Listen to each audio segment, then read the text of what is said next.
Hello. Greetings from Ukraine, from my beloved city, Lviv. What awesome topic can I discuss with you today?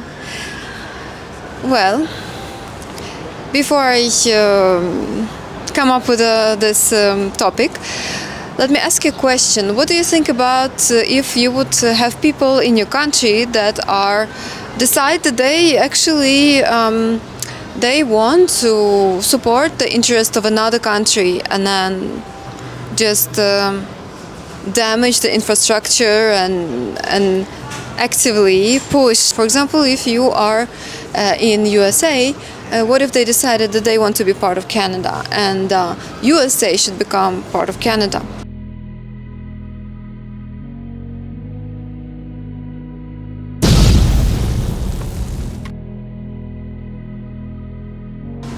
In this video, I want to tell you about traitors in Ukraine who work for Russian government, who do activities to damage Ukrainian infrastructure and to give coordinates for the missile attacks and to help organize assassinations. So it matches the previous videos that I've made about assassination of our president and top officials of security service organized by Russian security service. You can watch this video and all the explanations behind it, and you can hear the conversation that I overdubbed of how they actually plan to do it.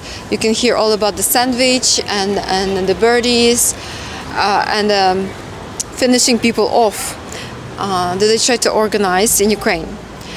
But here, every day we get the news that more and more news we get that people are recruited and they do jobs for Russia here in Ukraine.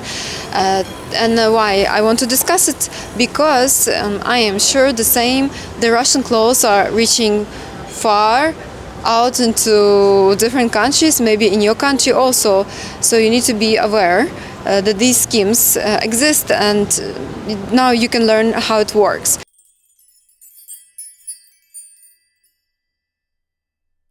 I get this information from SSU. In Ukraine it's called SBU, so it's Security Services of Ukraine, and we get this news every day about these traitors.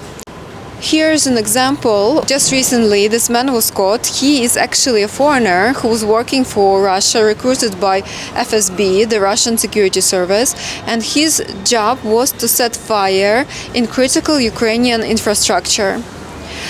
He also hired an accomplice, so they did it together.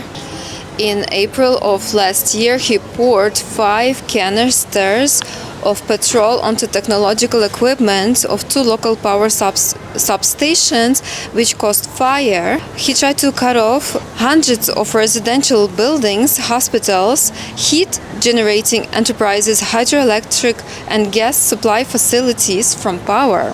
The organizer is a criminal from neighboring Eastern European countries, so what we have there: Romania, Moldova, Hungary, Slovakia, Poland, I don't know, one of those countries.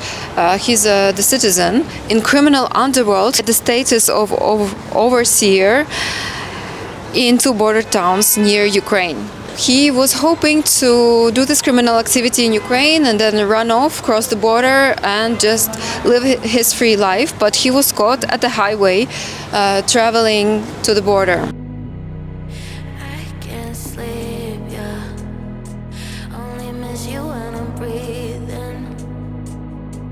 There were 2 collaborators who worked for Russia during occupation of the right bank of Kherson.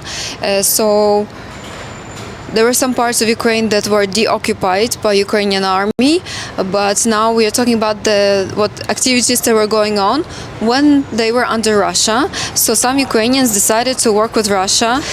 So these type of people, they either go for money or some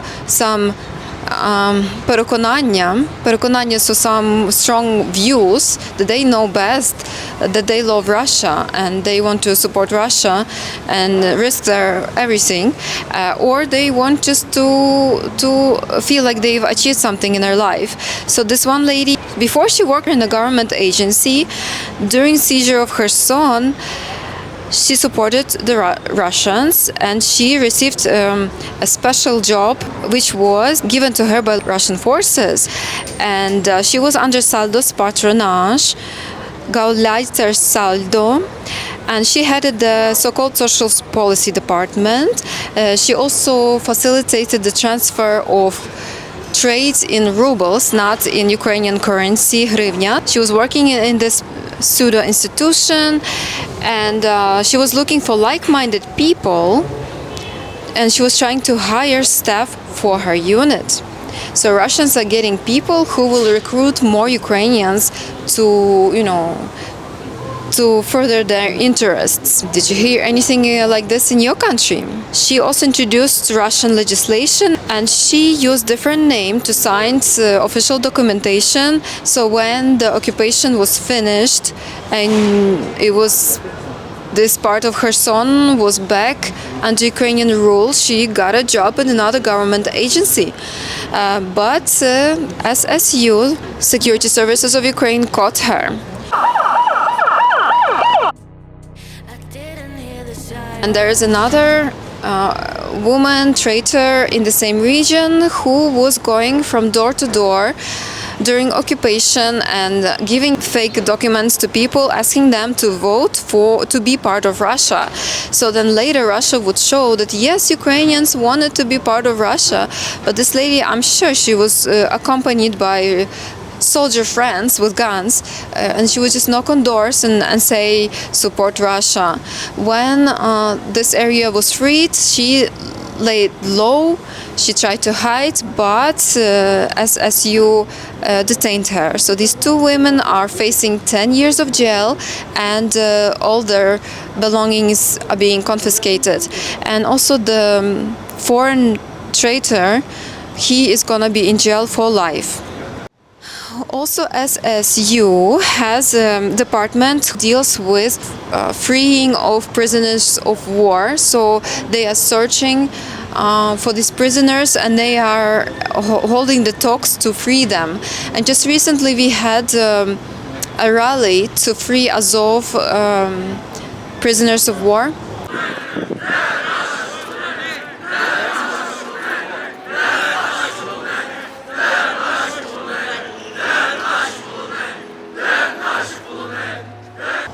It's too long that they are held captive, and we want them back. We want our men back. Our soldiers who fought for our country, it was promised that if they surrender, they will be treated well, but we are very worried about people who are protecting Azov and what's happening with them. And it's been a while since we had exchange of prisoners, and we want our men back. Also the civilians who, because of this illegal occupation, this Russian war started by Russia, they were brought to Russia as captives, and we want them back, and this is what our security service is doing. So I am just so proud and honored to see the good job that SSU is doing, protecting our civilians in our country from these traitors. So today, 20th of May, I'm pre-recording this video. SBU caught in Odessa FSB agent who was checking on air defense positions of Ukraine next to Black Sea. So he was positioning himself as executive of a local company, employing seamen and fishermen.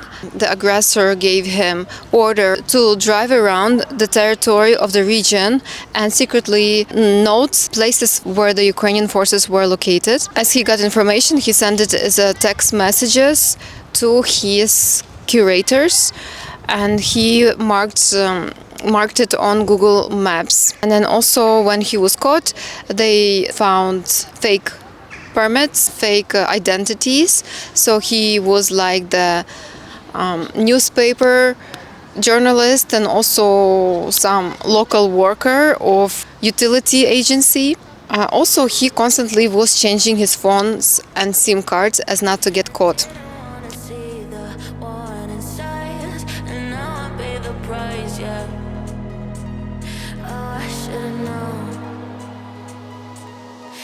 hits me like a tidal wave every time you say my name. If in your country your citizens would say, "Oh, we like to be part of another country. Let me work with